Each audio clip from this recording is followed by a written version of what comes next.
Janata Dal United के बड़े नेता केसी त्यागी ने पार्टी के राष्ट्रीय प्रवक्ता पद से इस्तीफा दिया है। पार्टी ने उनकी जगह अब राजीव रंजन को राष्ट्रीय प्रवक्ता की जिम्मेदारी सौंपी। केसी त्यागी ने नीतीश कुमार और जेडीयू के लिए हमेशा से अहम भूमिका निभाई। पार्टी में किसी भी नेता का राज रहा हो, केसी त्यागी हमेशा से ही मुख्य टीम का हिस्सा रहे। अब सवाल उठता है कि आखिर केसी त्यागी की राष्ट्रीय प्रवक्ता के पद से विदाई क्यों हुई है। ऐसा माना जा रहा है कि दिल्ली में रहकर के हर मुद्दे पर अपनी बेबाक राय रखना केसी त्यागी को भारी पड़ गया। सूत्रों के मुताबिक उनके स्टेटमेंट से ऐसा लग रहा था कि केंद्र और बिहार में एक होकर के एनडीए सरकार चला रही जेडीयू और बीजेपी की विचारधारा अलग अलग है। राजनीतिक जानकारों की अगर माने तो केसी त्यागी ने कई मुद्दों पर पार्टी लाइन से हटकर स्टेटमेंट दिए। इसके लिए उन्होंने पार्टी नेताओं से चर्चा भी नहीं की। विदेश नीति हो, यूपीएससी में लेटरल एंट्री का मुद्दा हो, SC/ST आरक्षण पर सुप्रीम कोर्ट का फैसला समेत कई ऐसे मुद्दे हैं जिस पर उन्होंने अपने निजी विचार पार्टी के विचारों की तरह बता करके पेश किया, जिनसे पार्टी की छवि को नुकसान पहुंचाया गया, ये मानना है जेडीयू का। इससे बीजेपी भी नाखुश थी। बीजेपी ने कई बार इशारों में अपने सहयोगी दलों से तालमेल बनाए रखने को कहा और इसी को लेकर के पार्टी के पूर्व राष्ट्रीय अध्यक्ष और केंद्रीय मंत्री ललन सिंह और संजय झा ने उनसे मुलाकात की और उनसे राष्ट्रीय प्रवक्ता का पद छोड़ने के लिए कहा। हालांकि पार्टी की ओर से जो प्रेस रिलीज जारी हुई उसमें कहा गया कि उन्होंने निजी वजह से जेडीयू के राष्ट्रीय प्रवक्ता पद से इस्तीफा दिया है, लेकिन उनके इस इस्तीफे से राजनीतिक गलियारों में चर्चा तेज हो गई है। विपक्ष के नेता आरोप लगा रहे हैं कि कुर्सी की कमी के कारण उन्हें हटना पड़ा। नहीं, उस पत्र में ऐसी कोई नाराजगी उन्होंने नहीं दिखाई है और बल्कि उन्होंने समय समय पर अपना योगदान देते रहने का निश्चय भी दोहराया है। इसलिए इस तरह की बातों का कोई औचित्य नहीं है। देखिए, उन्होंने निजी और व्यक्तिगत कारणों से इस्तीफा दिया है। पार्टी के वरिष्ठ नेता हैं। देखिए, अलग अलग दल में कोई इधर जा रहा है, कोई उधर आता है। आजकल सबको तो पद चाहिए। MLA, MP सबको बनना है, MLC बनना है, राज्यसभा बनना है। कुछ ना कुछ पद तो लोगों को चाहिए, लेकिन पद जो है बड़ा लिमिटेड है। तो विचारधारा की जो राजनीति है वो होनी चाहिए। हम लोग आज तक अपने विचारधारा से कॉम्प्रोमाइज नहीं किया। आज तक बीजेपी से हम लोगों ने हाथ नहीं मिलाया, RSS से हाथ नहीं मिलाया।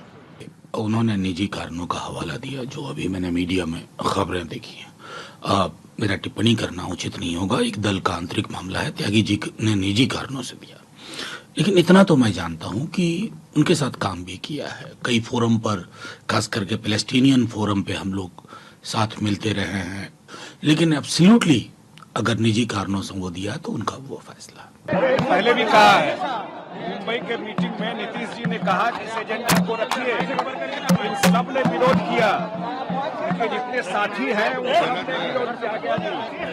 उन्होंने मुख्यमंत्री जी से बात की थी, उनके पास थोड़ा समय का कमी था और इसलिए क्योंकि समय नहीं दे पा रहे थे, इसलिए उन्होंने त्याग पत्र दिया। केसी त्यागी हर मुद्दे पर बीजेपी को घेरते हुए उसे अपनी निजी राय बता देते हैं, जिससे विपक्ष को सरकार के खिलाफ माहौल बनाने में फायदा होता है। केसी त्यागी ने इजरायल मुद्दे पर भी विपक्ष का समर्थन किया। केसी त्यागी ने विपक्ष के नेता राहुल गांधी तक की तारीफ की थी। केसी त्यागी ने विदेश नीति पर इंडिया ब्लॉक के नेताओं के सुर में सुर मिलाया। इजरायल को हथियारों की आपूर्ति रोकने को लेकर विपक्षी दलों के नेताओं के साथ साझा स्टेटमेंट पर उन्होंने हस्ताक्षर किए। इस स्टेटमेंट में कहा गया था कि केंद्र सरकार इजरायल को हथियार और गोला बारूद की आपूर्ति पर रोक लगाए। साझा स्टेटमेंट में यह कहा गया कि इजरायल द्वारा जारी ये क्रूर हमला न केवल मानवता का अपमान है, बल्कि अंतर्राष्ट्रीय कानून और न्याय और शांति के सिद्धांतों का भी घोर उल्लंघन है। सरकार की विदेश नीति पर सवाल उठाना शायद नीतीश कुमार को भी पसंद नहीं आया और इसलिए केसी त्यागी की विदाई कर दी गई।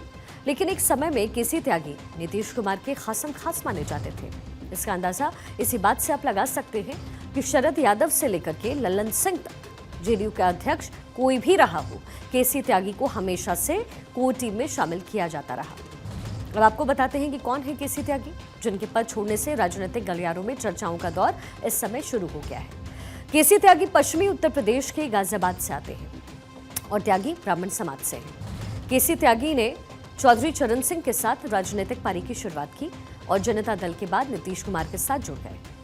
फिर 1989 में जनता दल के टिकट पर हापुड़ गाजियाबाद लोकसभा सीट से जीतकर सांसद चुने गए। इसके बाद राज्यसभा में भी उनकी एंट्री हुई। पद से हटाए जाने से पहले जेडीयू के राष्ट्रीय प्रवक्ता और विशेष सलाहकार वो थे। बीते साल मार्च में जेडीयू की नई राष्ट्रीय कार्यकारिणी बनी। उसमें पहली बार ऐसा हुआ कि केसी त्यागी को जगह नहीं मिली, लेकिन उसके बाद भी केसी त्यागी नीतीश कुमार से जुड़े रहे। इसका नतीजा ये निकला कि उन्हें 3 महीने के भीतर ही जेडीयू का राष्ट्रीय प्रवक्ता और विशेष सलाहकार का पद दिया गया। केसी त्यागी ने स्पष्ट तौर पर कहा कि वो जेडीयू में सलाहकार के तौर पर बने रहेंगे।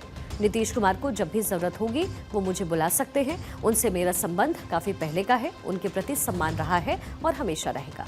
लेकिन अब आने वाला वक्त ही बताएगा कि उनका नीतीश प्रेम बना रहता है या वो अपनी राह बदल लेते हैं। तो वहीं दूसरी तरफ आरजेडी के पूर्व राष्ट्रीय महासचिव श्याम रजक आज जेडीयू में शामिल हुए। पार्टी ऑफिस में आयोजित मिलन समारोह में जेडीयू के राष्ट्रीय कार्यकारी अध्यक्ष संजय झा ने उन्हें सदस्यता दिलाई। इस दौरान श्याम रजक ने कहा कि आरजेडी में मुझे घुटन महसूस हो रही थी। नीतीश कुमार की तारीफ करते हुए कहा कि वो सर्वमान्य नेता हैं, उनके साथ काम करना हमारे लिए सौभाग्य की बात होगी। साथ ही ये भी कहा कि तेजस्वी यादव को सड़क पर निकलकर पसीना बहाना चाहिए। श्याम रजक ने धोखा देने का आरोप लगाते हुए 22 अगस्त को आरजेडी से इस्तीफा दिया था। काम करना है और नीतीश कुमार ऐसे नेतृत्व करता है जो काम में विश्वास करते हैं। मैंने अपने पत्र में लिख दिया था कि शतरंज को मैं शौकीन नहीं हूँ और मैं धोखा खा गया, क्योंकि वहाँ मोहरे चलते हैं, वहाँ कार्यकर्ताओं के साथ रिश्तेदारी संबंध नहीं चलता है। वो संबंध सिर्फ उनका जो परिवार है वही सबसे बड़ा राष्ट्रीय जनता दल है।